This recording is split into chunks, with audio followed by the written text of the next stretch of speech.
Hey y'all, welcome back. Alright, so this is like the third time that I have tried to upload this video. I guess my phone kept getting hot because that's what I'm using because I'm in the car. And I don't know what happened. So I'm trying to upload this again. In my last video, if y'all have watched it, you'll notice that I mentioned that I got into an accident, which is why I haven't uploaded any videos lately. Honestly, in a long time,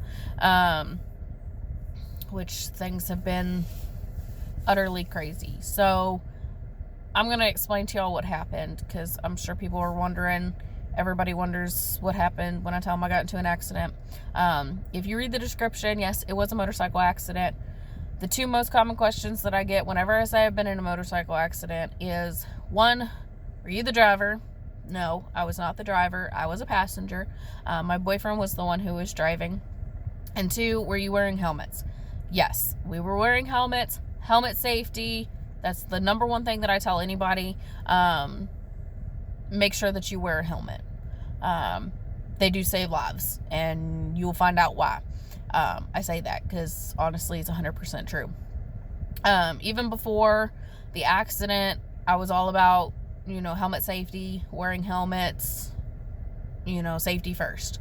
And this accident just definitely reassured it for me. So, a little bit of backstory. My boyfriend and I have been together about 4 years. He's owned a crotch rocket as long as I've known him. So, at least the last 4 years, he's owned it. Longer than that, maybe 5 or 6 years, something like that. Sorry. And before that, he owned a little Honda Shadow right out of high school. So he's been riding motorcycles for a long time. Sorry, y'all. Getting over bronchitis. Happens every year. It's just gross. Anyways, so he's been riding motorcycles for a long time. He's really good on it, and he knows what he's doing. He's took safety courses, he's gotten his endorsement, all of that fun stuff. So when I met him, he had his crotch rocket. I rode on it once, and I absolutely hated it. Absolutely hated it. Couldn't stand it. Vowed to never get back on it again. So he decided in the last year that he hasn't been riding it very much. It's been up at his parents' house. He wants something else. He wants something that me and him can ride on it, and something that he can be comfortable on, because it's just, the crotch rocket isn't that comfortable for him anymore. And it's not practical, really. I mean, it's more practical for, a single guy, single, younger, probably skinnier guy. If you have one, all power to you. They're awesome bikes. They're really cool looking. His was loud. His was fast. It was cool. I liked looking at it. Liked watching him ride it. But I wanted to get on it. And I'm not getting on that crotch rocket. It's uncomfortable for two people. And it's hard as hell to hold on to. So he started looking at bikes. And we were looking at getting a Harley or an Indian.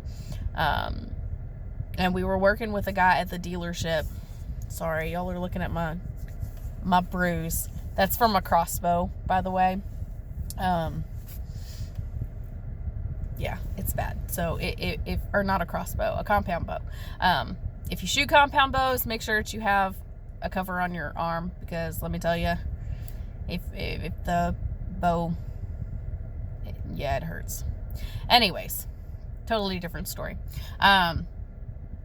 So we were working with a guy at the dealer, and I don't know, something just told me to wait. So I told him, I said, I would love to have the motorcycle we were looking at. We were looking at a brand new Indian, one of the big baggers, speakers, huge comfortable seats for both of us, everything, the works. And he was about to ride it up, and I told him, I said, why don't we wait? The last cruiser bike you owned was a little bitty Honda Shadow. Maybe we should look into getting, a used version, maybe something cheaper, to start out on. Make sure that it's the kind of bike that you want. And then, once you get used to it, and if you like it, then we can trade it in for a brand new bike. So he took my advice and we started looking for something else. Well, he finally found this Mean Streak that he liked. It was gorgeous. It is gorgeous, should I say. It is, matte black, matte red, flames on the side. It's absolutely gorgeous. 2-seater, comfortable bike, it's beautiful.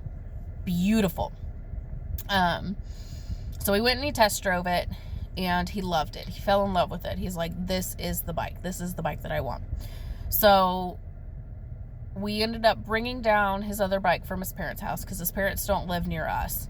And the bike was near us. It was at a shop in the same town that we're at. So we brought the bike down, his crotch rocket down, and we traded it in. Got a really good deal on it. Got like $1,000 cash back for the trade-in on the bikes, because he had done so many upgrades to his crotch rocket that the trade-in value was higher. So, we got an awesome deal on it. Beautiful bike, and it was just amazing. So I told him, I'm not going to get on it yet. I'm going to let you get used to riding something like this, because he's used to riding a crotch rocket. You're hunched over, more speed. This one can't go 150 miles an hour at the drop of a hat. It's got more weight to it and all that. I said, so, you ride it, you get used to it, and then you can take me out on a ride. So he did. He rode it. He rode it to and from work. He rode it everywhere. He had vacation from work, so he ended up driving up to his parents' house on the bike to show off all of his friends, everybody from his hometown, and to just ride around the bike. My daughter and I followed in the car, because, of course, we can't ride, all three of us can't ride the motorcycle together. And so we spent some time up there. He was riding the bike around, having a good old time. And then one Saturday, it's my hair, we decided to have, me and him time. My daughter was with her dad, because my boyfriend is not her father. I say a lot, don't I? Lord have mercy. Sorry if it bothers y'all. But my daughter was with her father, and so we decided to have fun. So we took my car, and we went shopping that morning, because it's not fun to shop when you're on a bike, honestly, not with two people. You have to have a backpack, and we were going to get his shoes, so you can't fit 2 pairs of big box shoes in a backpack, and Lord knows what else we were going to get, because we were going out. So we decided to take my car, and then come back, and we were going to go out and have lunch. So we did that. We got back to the house, and we were getting ready to go out and have lunch. Got dressed, my boots. He got on his boots, jeans, and a t-shirt, because it was hot.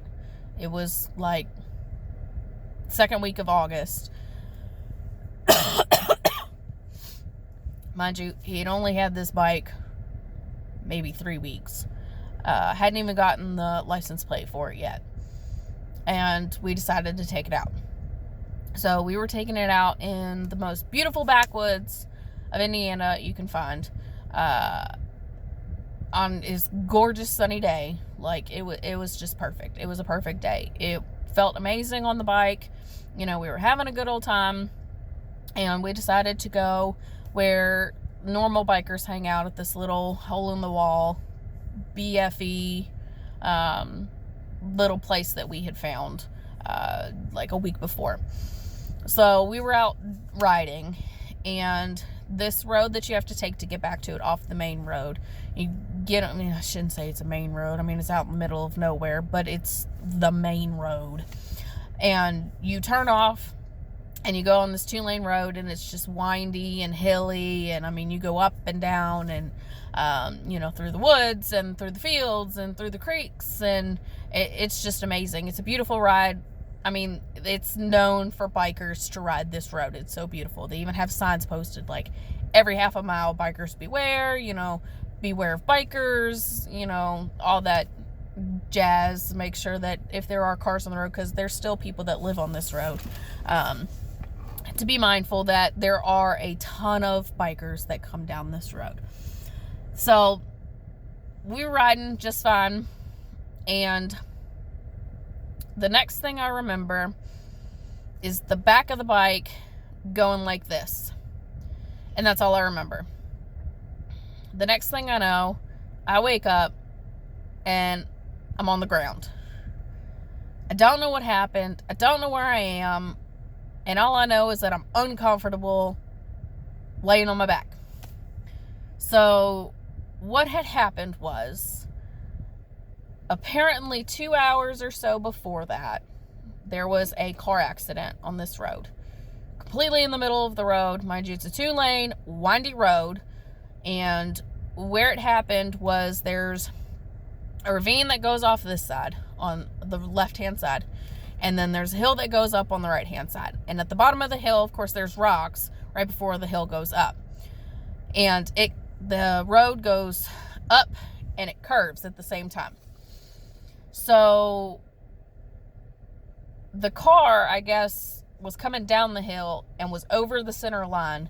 And there was another car going up the hill and they hit head on. I guess the passengers were okay. You know, they didn't get serious injuries. I think one was taken to the hospital just to get checked. But it caused serious damage to the cars, and oil spilled. Oil spilt all over the road. Like literally all over this road. And I guess it ran down the road, and it was a mess. So I guess they didn't clean it up as well as they probably should have. It had rained that morning too, which the road was dry, but it didn't help, I guess. Which probably is why they couldn't clean it up very well, because, you know, maybe the road was still wet by the time that they were cleaning it up.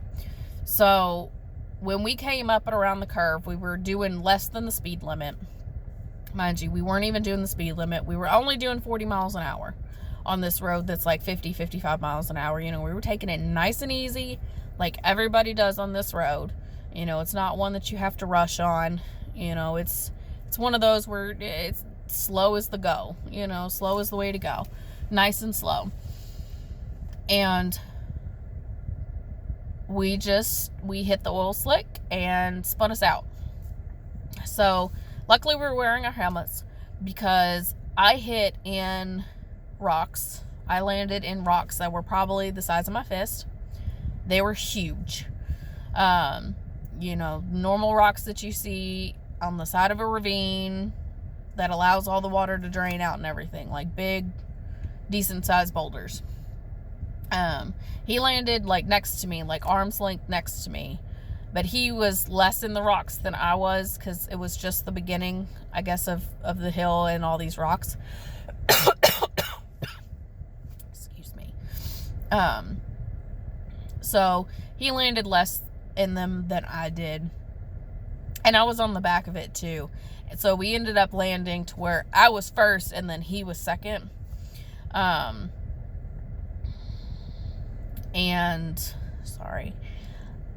In the car drop off, or the car rider line at my daughter's school. So he's coming to take our numbers and he's looking at me. Anyways, so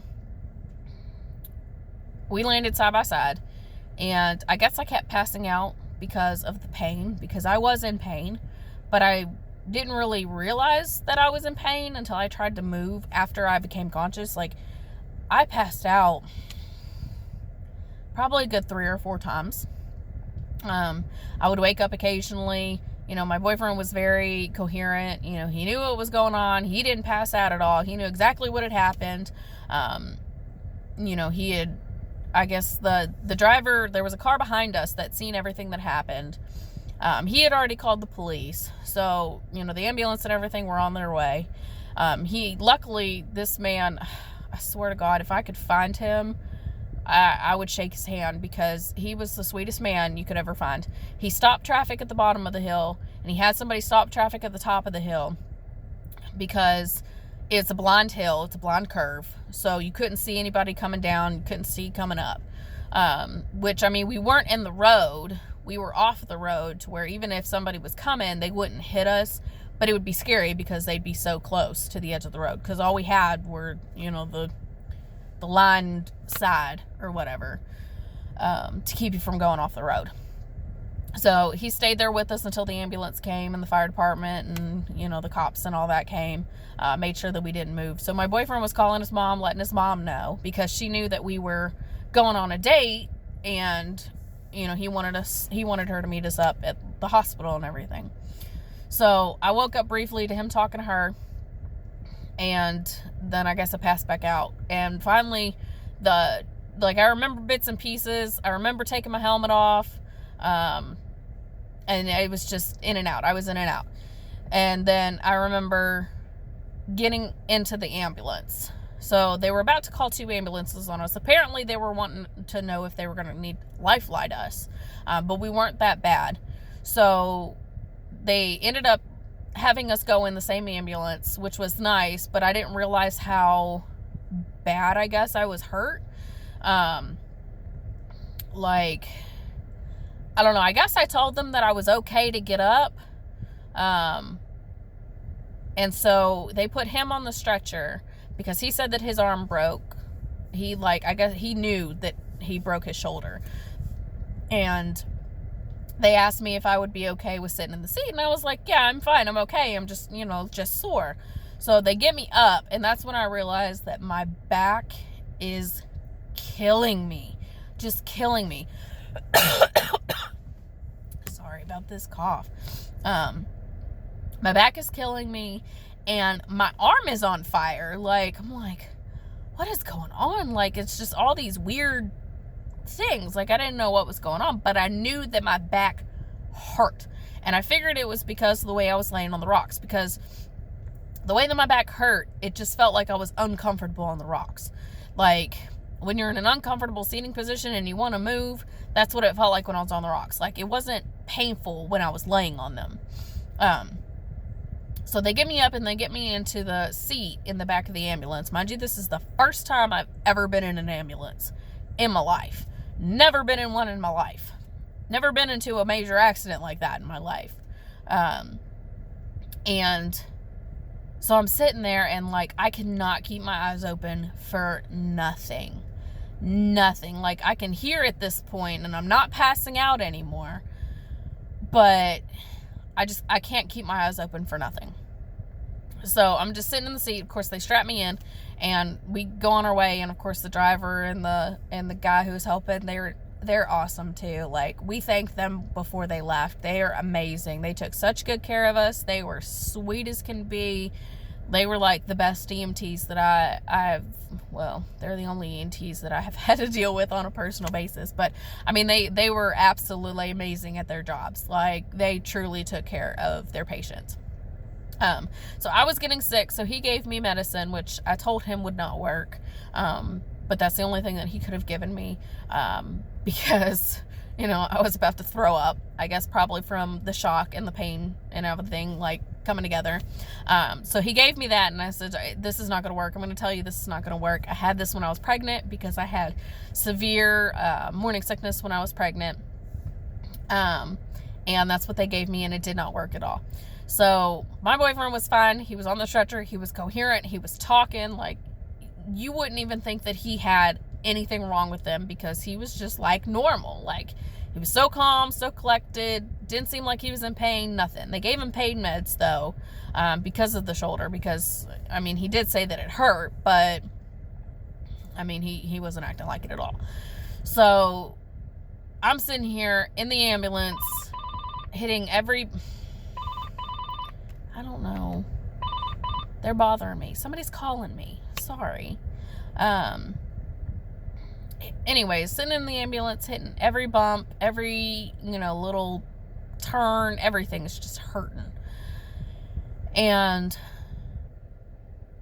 nothing is suppressing it. Mind you, these are all back roads in the middle of nowhere. The driver and the EMT guy, they're like, we're sorry. There's not much we can do. We're trying to get you there as quickly as possible, but it's not a life-threatening situation, so we're not speeding.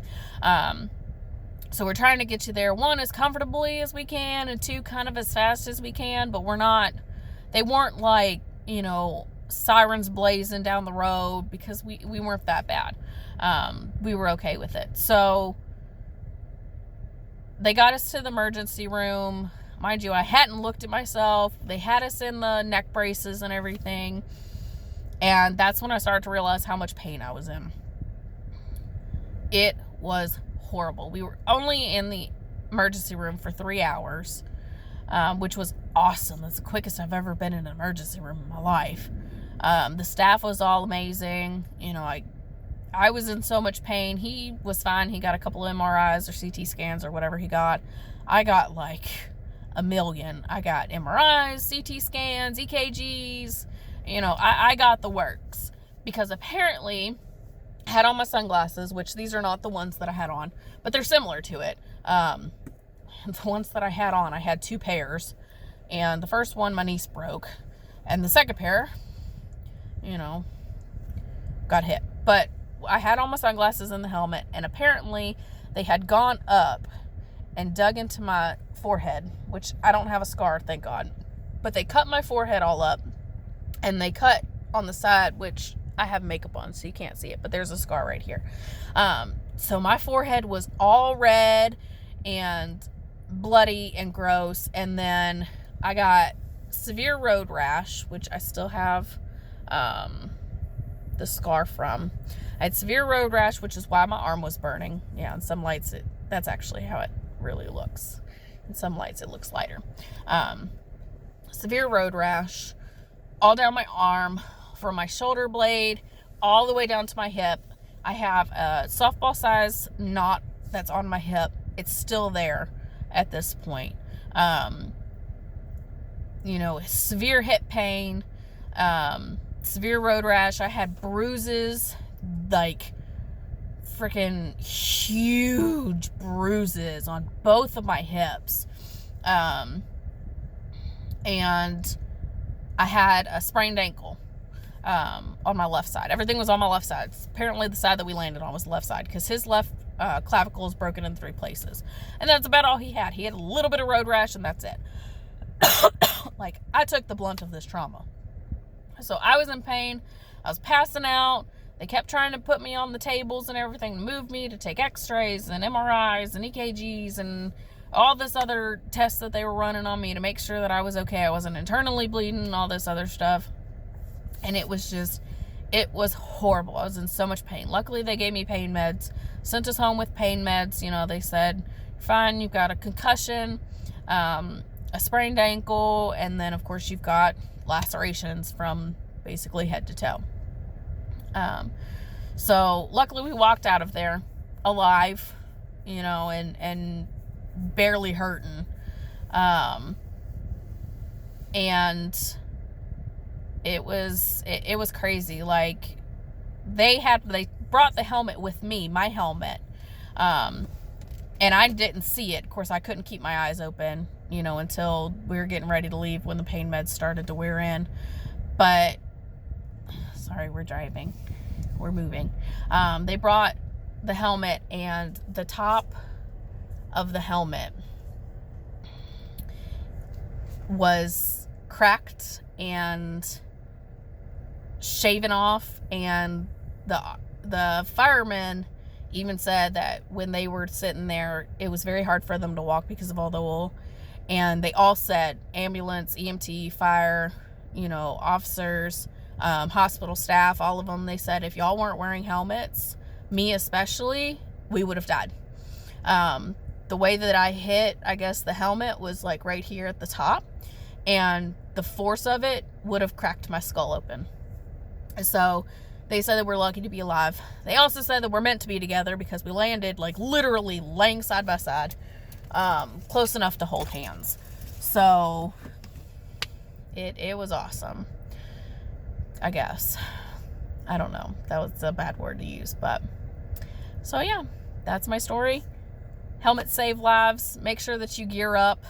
This road rash is not fun at all. But yeah, that's my motorcycle accident. So I'm alive. I'm here. I'm okay.